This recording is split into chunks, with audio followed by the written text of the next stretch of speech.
শান দরবারে লাখ কোটি শুকরিয়া আদায় করছি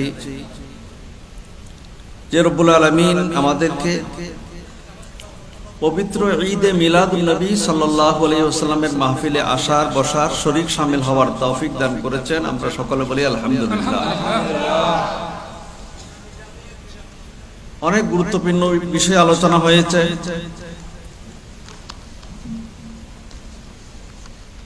পরিশেষে আমি এসেছি আপনাদের কাছে। আমি শুধু এতটুকু বলার চেষ্টা করব, আজকের মাহফিল কি উপলক্ষে? সবাই বলতে হবে কি উপলক্ষে। আপনারা কি মিলাদুন নবীর পক্ষে না বিপক্ষে? এটা করলে কি সওয়াব না গুনাহ? রব্বুল আলামিন ইরশাদ করেছেন, ইয়া রাসূলুল্লাহ, আপনাকে আমি সমগ্র বিশ্ব জগতের জন্য রহমত করে পাঠিয়েছি। সুবহানাল্লাহ। নবী শুধু আমাদের জন্য রহমত, মুসলমানদের জন্য, বাকিদের জন্য গজব এমন না। নবী সকলের জন্য রহমত, মানুষের জন্য রহমত, পশু পাখির জন্য রহমত, পাহাড়ের জন্য রহমত, সাগরের জন্য রহমত, সমগ্র বিশ্ব জগতের জন্য রহমত। জোরে বলো সুবহানাল্লাহ। সেই নবীর আগমন বিশ্ববাসীর জন্য একটা শুভ সংবাদ রব্বুল আলামিন কোরআন শরীফের মধ্যে স্মরণ করিয়ে দিয়েছেন। লাকাদ মান্নাল্লাহু আলাল মুমিনিনা ইয বাআসা ফীহিম রাসূলা। রব্বুল আলামিন আমাদেরকে অনেক নিয়ামত দিয়েছেন, কোন নিয়ামতের কথা এইভাবে স্মরণ করিয়ে দেননি, কিন্তু একটা নিয়ামতের কথা আমাদেরকে স্মরণ করিয়ে দিয়েছেন। আল্লাহ বলেন, আমি তোমাদের কাছে রাসূলকে পাঠিয়েছি। তো সেই রাসূলকে পেয়ে আমাদেরকে খুশি হতে হবে, শুকরিয়া আদায় করতে হবে। সেই খুশি হওয়া, শুকরিয়া আদায় করার নামে হচ্ছে ঈদ মিলাদুন নবী। এটা অনেকে না বুঝে এটা বিরোধিতা করার চেষ্টা করে। বিরোধিতা হবে, বিরোধিতা করে আসছে, করুক সবাই। আমরা কিন্তু ঈদ মিলাদুন নবী করে যাব ইনশাআল্লাহ। আর নিয়ামতু আলাল আলম ফি মাওলাদ সৈয়দ বুলদ আদম, আর নিয়ামতুল কুবরা আলাল আলম ফি মাওলাদ সৈয়দ বুলদ। এই কিতাবের ৭ম পৃষ্ঠার মধ্যে কয়েকখানা হাদিস আছে। হযরত সাইয়েদনা আবু বকর সিদ্দিক রাদিয়াল্লাহু তাআলা আনহু বলেন, মান আনফাকা দিরহামান আলা কিরাতি মাওলাদিন নবী সাল্লাল্লাহু আলাইহি ওয়াসাল্লাম, যে ব্যক্তি ঈদে মিলাদুন নবী সাল্লাল্লাহু আলাইহি ওয়াসাল্লাম উপলক্ষে একটা দিরহাম খরচ করবে। সহজ ভাষায় বলতে গেলে ১ টাকা। তো ১ টাকা দিয়ে কি এত বড় মিলাদ শরীফ হবে? এটা বুঝাতে চাচ্ছেন কমপক্ষে ১ দিরহাম যে খরচ করবে, কানা রাফিকি ফিল জান্নাহ, সে আমি আবু বকর সিদ্দিকের সাথে, সে আমি আবু বকর সিদ্দিকের বন্ধু হয়ে যাবে বেহেশতে। সুবহানাল্লাহ। তো সিদ্দিক আকবর মিলাদুন নবীর পক্ষে না বিপক্ষে? হযরত ফারুক আযম ওমর ইবনে খাত্তাব রাদিয়াল্লাহু তাআলা আনহু বলেন, মান আযযামা মাওলাদান নবী সাল্লাল্লাহু আলাইহি ওয়াসাল্লাম, যে ব্যক্তি ঈদ মিলাদুন নবী সাল্লাল্লাহু আলাইহি ওয়াসাল্লামকে তাজিম করবে, সম্মান করবে, ফাকাত আহইয়াল ইসলাম, সে ইসলামকে জিন্দা করেছে। সুবহানাল্লাহ।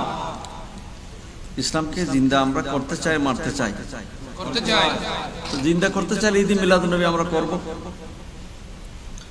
হযরত উসমান রাদিয়াল্লাহু তাআলা আনহু বলেন, যে ব্যক্তি ঈদ মিলাদুন নবী সাল্লাল্লাহু আলাইহি ওয়াসাল্লাম উপলক্ষে কমপক্ষে ১ দিরহাম খরচ করবে, সেই যেন বদরের যুদ্ধ, হুনাইনের যুদ্ধের মতো বড় জিহাদের মধ্যে শরীক হয়েছে। সুবহানাল্লাহ। আর মাওলা আলী শাহ খুদা রাদিয়াল্লাহু তাআলা আনহু বলেন, যে ঈদ মিলাদুন নবীকে তাজিম করবে, সম্মান করবে, সে বেহেশতে চলে যাবে। বেহেশতের সার্টিফিকেট তো পেয়ে গেছে। মিলাদুন নবী করলেন, বেহেশতে চলে যেতে পারবে না, নামাজ তো পড়ার দরকার নেই। এরকম এটা বললে, এটা বুঝলে ভুল হবে। অনেকে মনে করে তাকে আমি তো নবী প্রেমিক, আমি বেহেশতি, আমার আর কিছু দরকার নাই। ওই যে একটু আগে বললেন মহিলাদের মাজারে যাওয়া যাবে কি যাবে না। কুনতু নাহাইতুকুম আন জিয়ারাতিল কুবুর, একটা হাদিস আছে, এক সময় আমি তোমাদেরকে কবর জিয়ারত নিষেধ করতাম। ইসলামের প্রথম যুগের মধ্যে কবর জিয়ারত নিষেধ ছিল। কবর জিয়ারত নিষেধ কেন ছিল? সেখানে বিধর্মীদের, মুশরিকদের কিছু মূর্তি ছিল, কিন্তু এখন তোমরা ইসলাম পরিপূর্ণ হয়েছে, এখন তোমরা জিয়ারত করো।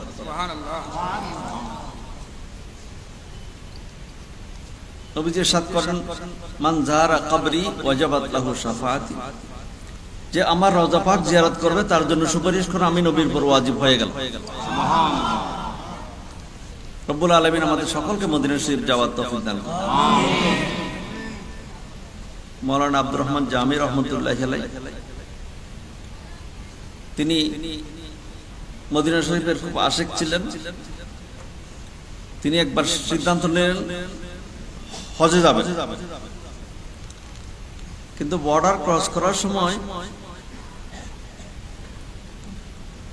চেক করে দেখা গেল আব্দুর রহমান জামির নাম যখন আসলো ওখানে, তখন ওনার ভিসা ক্যান্সেল করে দেওয়া হলো, আপনি যেতে পারবেন না।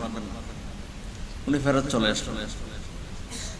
পরের বছর আবার গেলেন, আবার ক্যান্সেল, আবার নিষেধ, যাওয়া যাবে না। পরের বছর আবার গেলেন, আবার নিষেধ।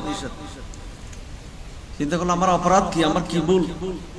বলে কোনো ভুল নেই, উপর থেকে নির্দেশ, আপনাকে যেতে দেওয়া হবে না। তিনি বাড়িতে চলে আসলেন, অনেক কান্নাকাটি করলেন, ইয়া রাসূলুল্লাহ আমি কি অপরাধ করলাম, আমি কেন যেতে পারছি না? সেই রাত্রে রাসূল পাক সাল্লাল্লাহু আলাইহি ওয়াসাল্লামকে তিনি স্বপ্নে দেখেছেন। সুবহানাল্লাহ।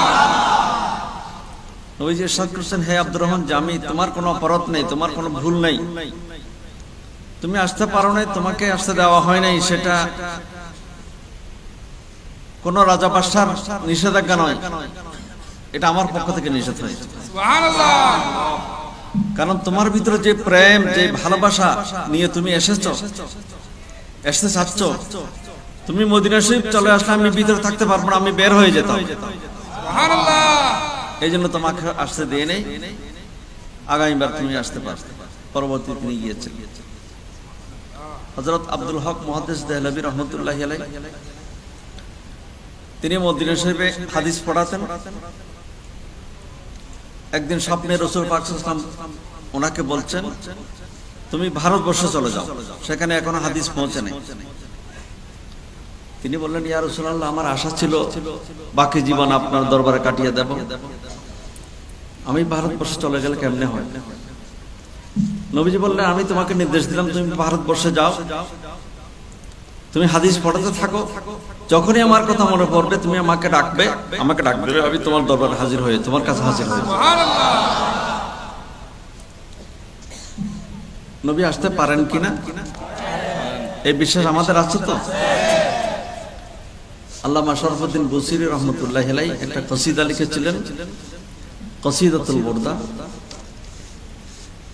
সেটা লেখার পর তিনি রাত্রে রাসূল পাক সাল্লাল্লাহু আলাইহি ওয়াসাল্লামকে স্বপ্নে দেখেছেন। এসে বললেন, তুমি তোমার কসিদা পড়ো। তিনি পড়লেন, পড়ার পর উনি অসুস্থ ছিলেন, নবীজি হাত মোবারক মালিশ করে দিলেন, তিনি সুস্থ হয়ে গেলেন। হুজুর বললেন, আমি তোমার কসিদার উপর এত খুশি হয়েছি, তোমাকে একটা আমার চাদর উপহার দিয়ে দিলাম।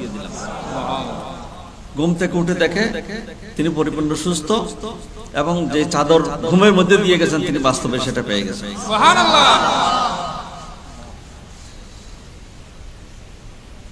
ফজলুস সালাওয়াত কিতাবের মধ্যে এসেছে, আরেক আশেক মদিনা শরীফে ছিলেন, ওনার টাকা পয়সা শেষ, নাস্তা করতে পারছেন না, টাকা নেই।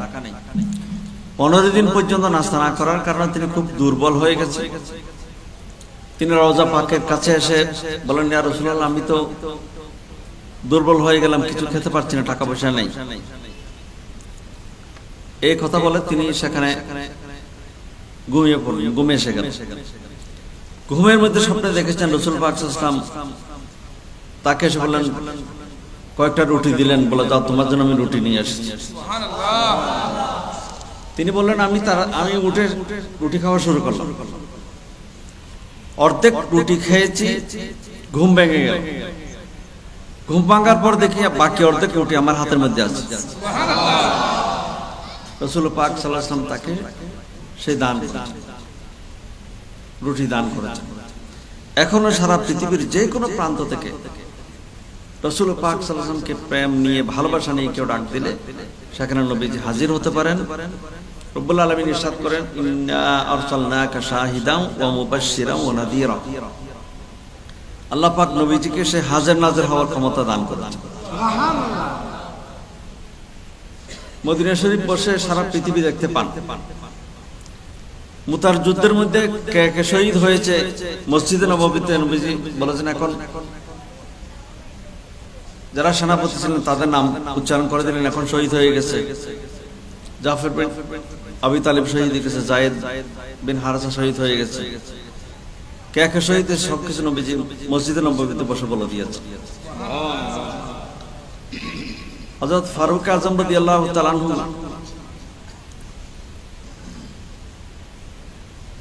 যুগের মধ্যে, রাসূল পাক সাল্লাল্লাহু আলাইহি ওয়াসাল্লামের যুগের মধ্যে নাহওয়ান পাঠিয়েছিলেন এক সাহাবীকে ১৫০০ মাইল দূরে। সামনে পাহাড়, পাহাড়ের পাদদেশে ওই পাশে দুশমন। মসজিদে নববীতে ডাক দিলেন, ইয়া সারিয়া আল জাবাল, হে সারিয়া, সামনে পাহাড়, সামনে পাহাড়। অর্থাৎ পাহাড়ের ওই পাশে দুশমনরা রয়ে গেছে। নবীজি এখান থেকে ডাক দিয়ে দিয়েছে, সুবহানাল্লাহ। এখান থেকে তিনি দেখতে পাচ্ছেন এবং সেই ডাকের আওয়াজটা সারিয়া রাদিয়াল্লাহু তাআলা আনহু নেহাওয়ানদের মধ্যে ১৫০০ মাইল দূরে শুনতে পেয়েছে। যাই হোক, কথা অনেক লম্বা হয়ে যাবে। তো ঈদে মিলাদুন্নবী সাল্লাল্লাহু আলাইহি ওয়াসাল্লাম মাহফিলের মধ্যে আমরা এসেছি। এই ঈদে মিলাদুন্নবীর উসিলায় আল্লাহ পাক আমাদের সকলকে মাফ করে দিন, সবাই বলি আমিন। হযরত আব্দুল হক মুহাদ্দিস দেহলভী রাহমাতুল্লাহি আলাইহি বলেন, আমি জীবনে অনেক ভালো কাজ করেছি, অনেক ইবাদত বান্দেগী করেছি, সবকিছু কবুল হয়েছে এই কথা আমি নিশ্চিত বলতে পারবো না। আল্লাহর রহমত হলে হবে, আর যদি ভুল ত্রুটি হয়ে যায় হবে না, আমি সেটা নিশ্চিত বলতে পারবো না। তবে একটা আমলের কথা আমি নিশ্চিত বলতে পারি, প্রতি বছর আমি নবীজির মিলাদুন্নবী পালন করি। আমার কিয়ামতের দিন যদি আমি কোনো নাজাত পেয়ে থাকি, ঈদে মিলাদুন্নবীর উসিলা আমি নাজাত পেয়ে যাব। হযরত আব্দুল হক মুহাদ্দিস দেহলভী রাহমাতুল্লাহি আলাইহি এই কথা বলেছেন। আমরা তাদেরই উত্তরসূরি, তাদের অনুসারী হয়ে চলতে চাই। রব্বুল আলামিন আমাদের সকলের পক্ষ থেকে এই মিলাদুন্নবীকে কবুল করুন, সবাই বলি আমিন। একটা হাদিস বলবো। রাসূল পাক সাল্লাল্লাহু আলাইহি ওয়াসাল্লাম ইরশাদ করেন, ক্বালা নবী সাল্লাল্লাহু আলাইহি ওয়াসাল্লাম, উব্বিবা ইলাইয়া মিন দুনিয়াকুম সালাসুন। এই দুনিয়ার মধ্যে তিনটা বস্তু আছে, তিনটা কাজ আছে আমার কাছে সবচেয়ে প্রিয়। আত-তিবু, এক নম্বর হলো খুশবু। খুশবু আতর জাতীয় দ্রব্য নবী পছন্দ করতেন, এই জন্য আতর ব্যবহার করা রাসূল পাকের সুন্নাত। আমরা আতর ব্যবহার করি, আবার অনেকে আতরের সাথে পারফিউম ব্যবহার করতে থাকে। এটাকে পারফিউম কিন্তু মাদক জাতীয় দ্রব্য, এটা জায়েজ নেই, এটা খেয়াল করবেন। ২ নম্বর প্রিয় হচ্ছে আন-নিসা, নারী জাতি। রাসূল পাক সাল্লাল্লাহু আলাইহি ওয়াসাল্লাম ইরশাদ করেন, নারী জাতি আমার কাছে অনেক সম্মানের। জাহেলি যুগের মধ্যে নারীদের কোনো অধিকার ছিল না। ৩ নম্বর হলো কুররাতু আইনি বিস-সালাত। ৩ নম্বরের প্রিয় কাজ হচ্ছে নামাজ। সুবহানাল্লাহ। কয়টা পাওয়া গেল? ১ নম্বর খুশবু, ২ নম্বর নারী জাতি, ৩ নম্বর নামাজ। সিদ্দিক আকবর রাদিয়াল্লাহু তাআলা আনহু উপস্থিত ছিলেন সেখানে। তিনি বললেন, ইয়া রাসূলুল্লাহ, আপনার কাছে যেমন ৩টা প্রিয়, আমার কাছেও ৩টা প্রিয়। সুবহানাল্লাহ। আবু বকর, তোমার কাছে ৩টা প্রিয় কি? বলে 1 নম্বর প্রিয় কাজ হচ্ছে আন-নাযরু ইলা ওয়াজহি রাসূলিল্লাহ।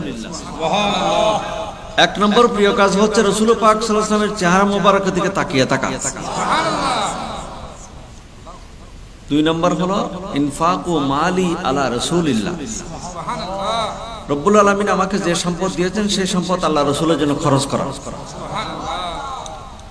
এক যুদ্ধের আগে নবীজি ঘোষণা দিলেন,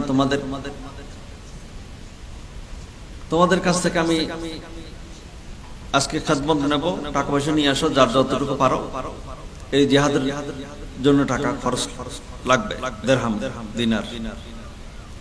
ফারুক আজম রাদিয়াল্লাহু তাআলা আনহু বাড়িতে গেলেন, যত সম্পদ ছিল সমস্ত সম্পদ 2 ভাগ করে অর্ধেক সম্পদ আল্লাহ রাসূলের জন্য নিয়ে আসলেন। বিরাট পাহাড় হয়ে গেল। কিছুক্ষণ পরে সিদ্দিক আকবর একটা ছোট পুটলি নিয়ে আসলেন। সিদ্দিক আকবর এসে নবীজির দরবার দিলেন। খুলে দেখা গেল ঘরের প্লেট থেকে শুরু করে, গ্লাস থেকে শুরু করে, পাতিল থেকে শুরু করে একটাও কিছু বাকি নেই। হুজুর বললেন, আবু বকর তুমি তো মনে হয় সবকিছু নিয়ে এসেছো। মা আবকাইতা লি আহলি, তুমি তোমার পরিবারের জন্য কি রেখেছো, কি রেখে এসেছো? তিনি বললেন, ইয়া রাসূলুল্লাহ কিছু রাখার তো দরকার নাই, আবকাইতুল্লাহ ওয়া রাসূলাহু, আমি আল্লাহ এবং আল্লাহ রাসূলকে রেখে এসেছি। সিদ্দিক আকবর বলেন, আমার মাল সম্পদ আল্লাহ রাসূলের জন্য খরচ করা এটা আমার প্রিয় কাজ।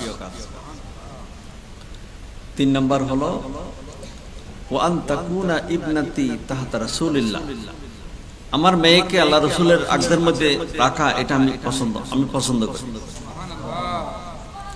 হযরত আয়েশা সিদ্দিকা রাদিয়াল্লাহু তাআলা নবীজির কাছে ছিলেন, এটা সিদ্দিক আকবর পছন্দ। ফারুক আযম রাদিয়াল্লাহু তাআলা এসে বললেন, আমার কাছে 3টা প্রিয়। ওসমান রাদিয়াল্লাহু তাআলা এসে বললেন, আমার কাছে 3টা প্রিয়। আলী রাদিয়াল্লাহু তাআলা এসে বললেন, আমার কাছে 3টা প্রিয়। পরিশেষে জিবরাইল আলাইহিস সালাম এসে বললেন, ইয়া রাসূলুল্লাহ আমার কাছে 3টা প্রিয়। নবীজি যে 3টা পছন্দ করতেন সবাই এবার 3টা শুরু করলেন। এটার নাম হলো ইশকে রাসূল, নবী প্রেম। সাহাবায়ে কিরামদের জীবনে যদি আমরা গবেষণা করি, তাদের সবচেয়ে বড় সম্পদ ছিল তারা আশিকে রাসূল ছিলেন, নবী প্রেমিক ছিলেন। নবীজি ইরশাদ করেন, লা ইউমিনু আহাদুকুম হাত্তা আকুনা আহাব্বা ইলাইহি মিন ওয়ালিদিহি ওয়া ওয়ালাদিহি ওয়ান নাস আজমাইন, ততক্ষণ ঈমানদার হতে পারবে না যতক্ষণ আমি রাসূল তার কাছে প্রিয় হব না। তার মা বাবার চাইতে, সন্তান সন্ততির চাইতে, আত্মীয় স্বজনের চাইতে বেশি, নিজের বাবার চাইতে বেশি ভালোবাসতে হবে, নিজের স্ত্রী পুত্র থেকে, সন্তান সন্ততি থেকে বেশি ভালোবাসতে হবে। আরেকটা হাদিসের মধ্যে আছে, পরিপূর্ণ হবে না সেই ব্যক্তি যে তার নফসের চাইতে বেশি আমি রাসূলকে বেশি ভালোবাসবো। ওমর রাদিয়াল্লাহু তাআলা একবার বলেছেন, ইয়া রাসূলুল্লাহ আমি সবকিছু চাইতে আপনাকে বেশি ভালোবাসি, তবে আমার নফসের চাইতে বেশি ভালোবাসতে পারিনি। হুজুর বললেন, নফসের চাইতে বেশি ভালোবাসতে না পারলে তো পরিপূর্ণ ঈমানদার হওয়া যাবে। ওমর রাদিয়াল্লাহু তাআলা নবীজির দিকে তাকিয়ে আছেন। কিছুক্ষণ পর বললেন, ইয়া রাসূলুল্লাহ আমি এবার কসম করে বলছি, আমি আমার জীবনের চাইতে আপনাকে বেশি ভালোবাসি। সাহাবায়ে কিরামের সে আদর্শ, আউলিয়া কিরামের সে আদর্শ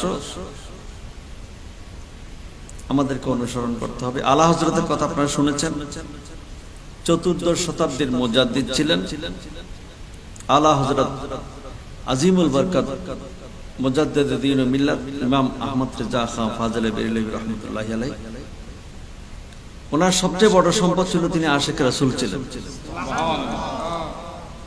ওনার পীর ছিলেন সৈয়দ আলে রাসূল মারহারব রাহমাতুল্লাহি আলাইহি। উনি একবার বয়ান দিতে গিয়ে বললেন, সবাইকে কিয়ামতের দিন আল্লাহ পাক প্রশ্ন করবে, তুমি আমার জন্য কি নিয়ে এসেছো? আমাকেও প্রশ্ন করবে, তুমি আমার জন্য কি নিয়ে এসেছো? সবাই বলবে, আমি নামাজ নিয়ে এসেছি, রোজা নিয়ে এসেছি, হজ নিয়ে এসেছি, যাকাত নিয়ে এসেছি। বলে, ঠিক আছে, নামাজ নিয়ে এসেছি, এটা তো তোমার জন্য। নামাজ পড়লে আমাদের লাভ না? আমার জন্য কি নিয়ে এসেছো এটা বলো। হযরত আলে রাসূল মারহারবি রাহমাতুল্লাহ আলাইহি বলেন, আমি নামাজের কথা বললাম, নামাজ অবশ্যই পড়ি, রোজা অবশ্যই রাখি, হজ অবশ্যই করেছি, কিন্তু আল্লাহ যদি জিজ্ঞেস করেন আমার জন্য কি নিয়ে এসেছো, তখন আমি বলবো আমি আহমদ রেজাকে রেখে নিয়ে এসেছি। নিজের পীর যাকে নিয়ে গর্ব করতেন আলা হযরত ইমাম আহমদ রেজা ফাজিল বেরলভী রহমতুল্লাহ আলাইহি, তিনি চতুর্দশ শতাব্দীর মুজাদ্দিদ ছিলেন। প্রতি শতাব্দীতে একজন করে মুজাদ্দিদ আসেন, তিনি চতুর্দশ শতাব্দীর মুজাদ্দিদ ছিলেন।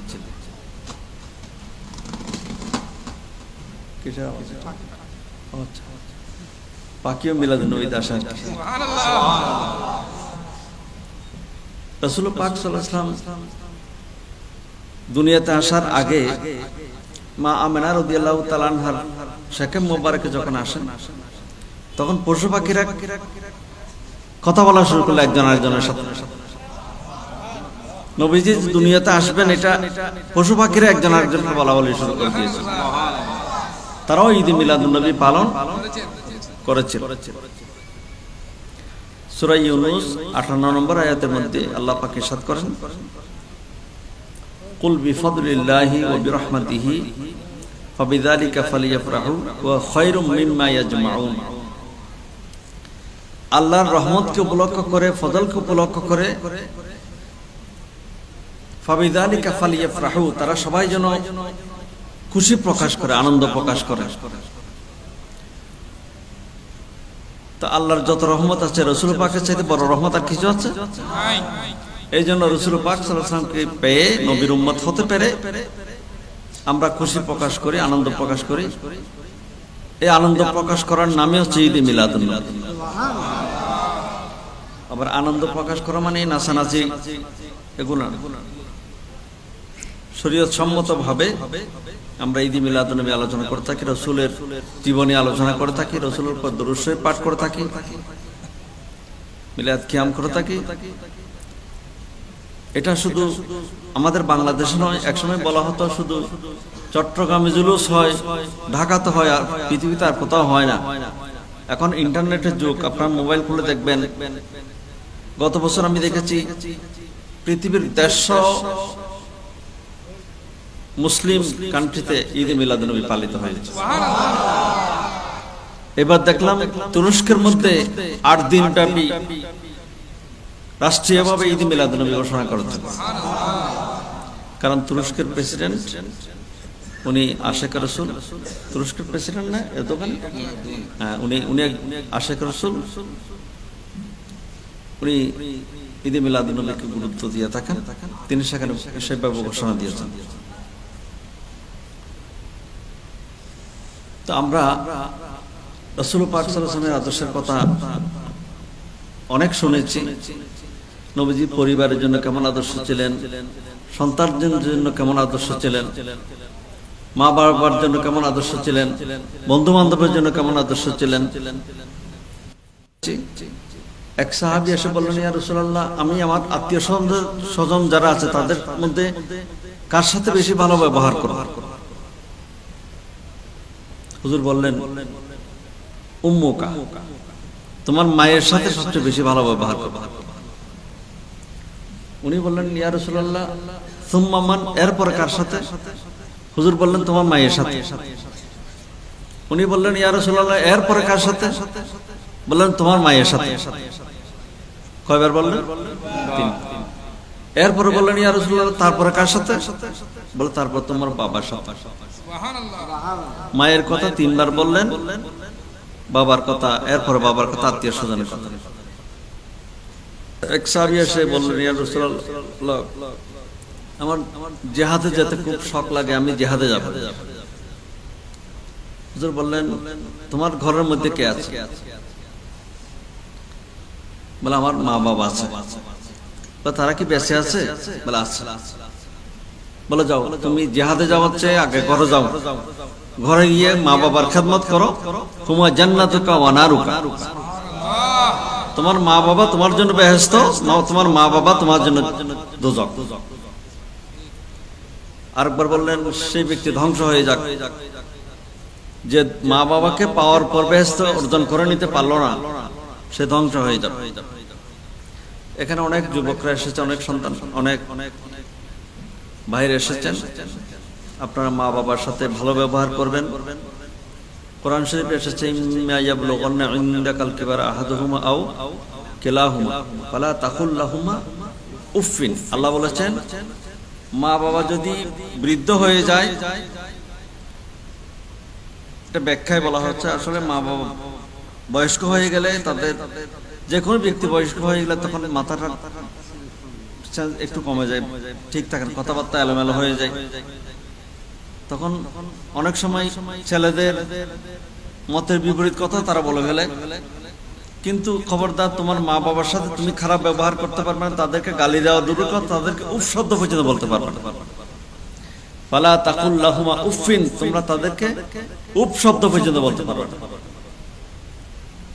ওয়ালা তানহারহুমা, তাদেরকে ধমক দিতে পারবে না। ওয়াকুল লাহুমা কাওলান কারীমা, তাদের সাথে সুন্দর ব্যবহার করতে হবে। ওয়াহফিদ লাহুমা জানাহা যুল্লি মিনার রাহমা ওয়াকুর রব্বিরহামহুমা কামা রাব্বায়ানি। সব সময় মা বাবার জন্য দোয়া করতে হবে। আমরা দোয়া করব কি, রব্বিরহামহুমা কামা রাব্বায়ানি সগীরা। প্রত্যেক নামাজে পড়ে আমরা মা বাবার জন্য দোয়া করব, রব্বিরহামহুমা কামা রাব্বায়ানি। ফরজ নামাজের পরে দোয়া করব, সুন্নত নামাজের পরে, যে কোনো নামাজের পরে আমরা দোয়া করব। এক সাহাবী এসে জিজ্ঞেস করেছিলেন, ইয়া রাসূলুল্লাহ আইয়ুদ দুআ ইয়া আসমা, কোন সময়ের দোয়া বেশি কবুল হয়? হুজুর বললেন জাওফাল লাইলিল আখির, রাতের শেষ ভাগে যে দোয়া করা হয় সেটা বেশি কবুল হয়। সুবহানাল্লাহ।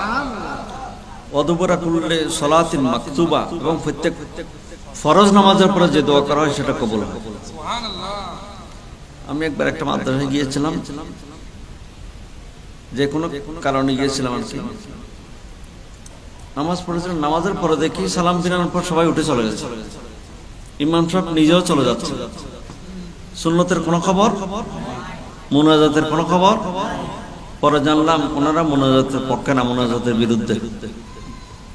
মুনাজাত তো নিজেরও ভালো লাগে না, একজনকে করতে দেবে না। আল্লাহ পাক তাদেরকে হেদায়েত নসিব করুন, আমিন। এবং আমাদেরকে এই সমস্ত ভালো কাজ বেশি বেশি করার তৌফিক দান করুন, আমিন। ওই যে ওয়াসাল্লিমু তাসলিমের কথা এসেছে, তাফসীরে কি এসেছে, ইয়া আইয়ুহাল্লাযীনা আমানু সাল্লু আলাইহি ওয়া সাল্লিমু, তোমরা রাসূলের উপর দরুদ পাঠ করো, ওয়াসাল্লিমু তাসলিমা, এবং সালাম দাও, সালাম দেওয়ার মতো সালাম দাও। সালাম দেওয়ার ব্যাপারে বলেছেন সালাম দেওয়ার মতো, তো সালাম তো এমনিও দেওয়া যায়, দেওয়ার মতো দেওয়া যায়। আমার মনে পড়ে, আমি আজ থেকে 7-8 বছর আগে লালমনিরহাট একটা প্রোগ্রামে গিয়েছিলাম। জীবন এর আগে কোনোদিন যাইনি, নতুন জায়গা। এখন ওখানে অবস্থা কেমন সেটা আমি জানি না। স্টেজে গিয়ে দেখলাম সবগুলা আলেম বসা আছে, সব মিলাদুন নবীর বিরুদ্ধে। আমি চিন্তা করলাম এখানে কি মিলাদ ক্যাম্প করবো নাকি না করবো, এটা নিয়ে খুব চিন্তা করছি। পরে আলোচনা করতে করতে বললাম দরুদ শরীফের ফজিলত বয়ান করলাম, ওয়াসাল্লিমু তাসলিমা। আমি বললাম এটা বসেও পড়া যায়, দাঁড়িয়েও পড়া যায়। আমাদের চট্টগ্রামে প্রত্যেক প্রোগ্রামে আমরা দাঁড়িয়ে দরুদ শরীফ পড়ি, রাসূল পাককে সালাম দিয়ে নবী সালাম বলি। সেটার মধ্যে ফজিলত বেশি, মহব্বত বেশি, তবে একটু কষ্ট হয়। আপনারা সে কষ্ট করতে পারবেন কিনা জানি না। তখন দেখলাম 80% লোক হাত উঠিয়েছে, বলে আমরা সবাই দাঁড়িয়ে দরুদ শরীফ পড়ি।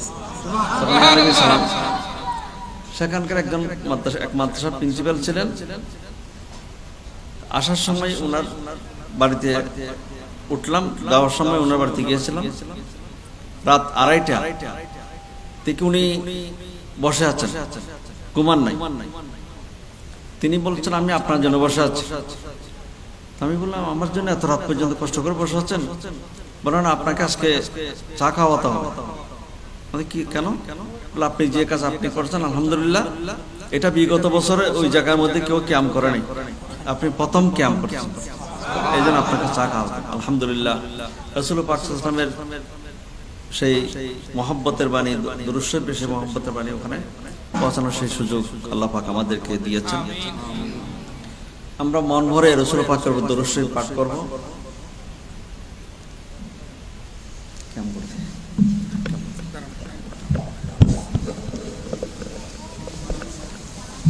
بسم اللہ الرحمن الرحیم مرحبا یا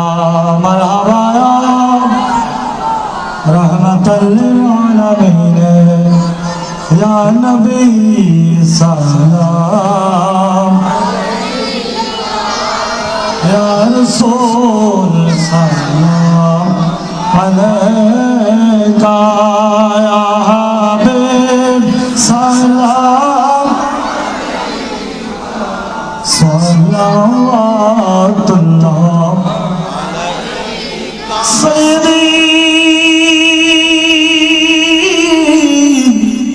یا رسول اللہ میرے آقا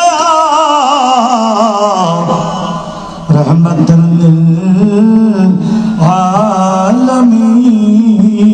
للعالمین جان کر کافی سارا لے لیا حیدر تمہارا خلقوں کے وارث خدا را خلقوں کے وارث خدا را لو سلام اب تو ہمارا یا نبی سلام سلام علیکہ یا حبیب صلوات اللہ سیدی یا رسول اللہ میرے آقا یا شفیع نبینا کا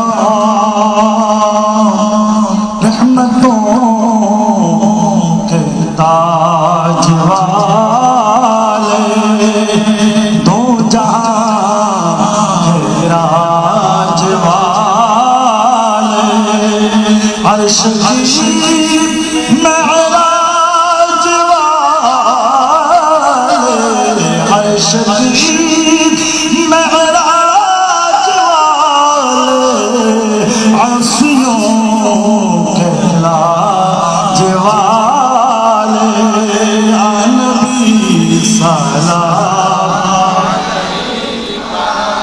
یا رسول